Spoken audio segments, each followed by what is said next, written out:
Now let us see the parallel database system architecture.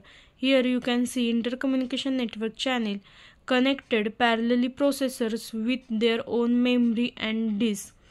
म्हणजेच काय तर इंटरकम्युनिकेशन नेटवर्क चॅनल बरोबर मल्टिपल प्रोसेसर पॅरलली त्याची मेमरी आणखीन डिस्क बरोबर कनेक्ट केलेली जातात. कारण सेंट्रलाइज सिस्टीम ही large amount of data high data transfer rate बरोबर ती कॅपेबल नसते, म्हणून पॅरलल डेटाबेस मल्टिपल कंपनीमध्ये यूज केला गेलेला आहे.